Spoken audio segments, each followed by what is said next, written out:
حدیث میں آیا کہ دعا عبادت کا مغز ہے، اور ایک حدیث میں آیا کہ فرض نماز کے بعد دعا قبول ہوتی ہے، لیکن اہل حدیث بھائی فرض نماز کے بعد دعا نہیں مانگتے۔ اجتماعی طور پر آپ برائے مہربانی قرآن و حدیث کی روشنی میں وضاحت فرمائیں۔ دیکھیے حدیث میں آیا کہ دعا عبادت کا مغز ہے، اب دعا مخ العبادہ ضعیف حدیث ہے، اس میں ایک راوی ہے ابن لہیہ، اس کی یادداشت خراب ہو چکی تھی، امام ترمذی نے اس کو روایت کیا، یہ روایت ضعیف ہے۔ اس سے بہتر روایت دوسری آپ کے پاس ہے، اس میں اللہ کے نبی صلی اللہ علیہ وسلم فرماتے ہیں الدعاء هو العبادہ، دعا عین عبادت ہے۔ تو یہ جو حدیث ہے سنن ابی داؤد میں ہے اور یہ روایت صحیح ہے۔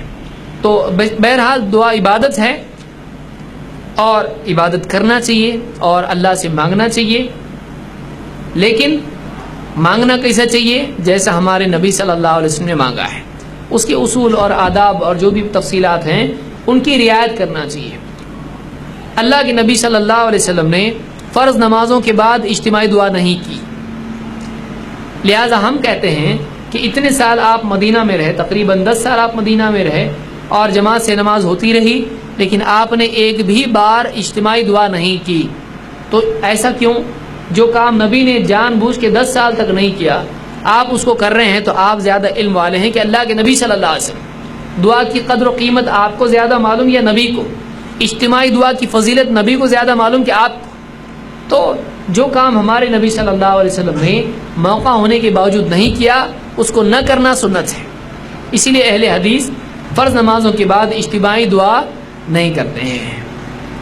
اب کوئی آدمی اگر یہ کہے کہ اجتماعیت میں برکت ہوتی ہے، اکیلے اکیلے اگر دعا مانگے، دیکھو کسی کو دعا کرنے آتی کسی کو نہیں بھی آتی، امام صاحب کو اتنی اچھی اچھی دعائیں آتی ہیں، قرآن کے حافظ بھی ہیں، لمبی لمبی دعا کر سکتے ہیں، تو کیوں نہ ایسا کریں، امام صاحب دعا کریں ہم آمین بولے، اس میں برا کیا ہے؟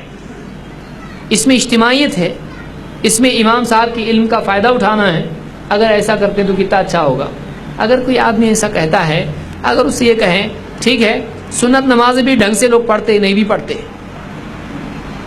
اور مغرب کی نماز 3 پڑھ کے اس کے بعد 2 سنت پڑھتے ہیں، اکیلے اکیلے پڑھتے، ایک کام کریں گے امام صاحب جسے فرض پڑھا کے فارغ ہوئے پھر سے واپس کھڑے ہو جاؤ، اور جو 3 رکعت فرض پڑھیں اس کے بعد کی جو 2 سنت ہے مغرب کی وہ بھی جماعت کے ساتھ پڑھیں گے، تو کتنا اچھا ہوگا؟ چلے گا نہیں۔ فرض نماز جماعت سے پڑھتے ہیں اور سنت نماز اکیلے اکیلے پڑھتے ہیں۔ کیوں ایسا کرتے ہیں؟ اس کو جماعت سے پڑھ سکتے کہ نہیں پڑھ سکتے؟ آدمی بولے گا نہیں پڑھ سکتے، کیوں؟ اس لیے کہ یہ ایسا ہی ہے، وہ ویسا ہے، یہ ایسا ہے۔ فرض نماز جماعت سے ہے اور سنت نماز اکیلے ہے، تو ہم یہ کہتے ہیں کہ جب آپ سنت نماز سنت ہو کے اکیلے پڑھ رہے ہیں، اجتماعیت آپ چھوڑ رہے ہیں، تو ہمارے نبی نے اگر ایسا نہیں کیا ہے تو دعا میں بھی یہی قاعدہ آپ کیوں اختیار نہیں کر رہے ہیں؟ دعا میں بھی وہی قاعدہ ہے، جہاں آپ نے اجتماعی دعا کی اجتماعی دعا کرو، جہاں انفرادی کی وہاں انفرادی کرو۔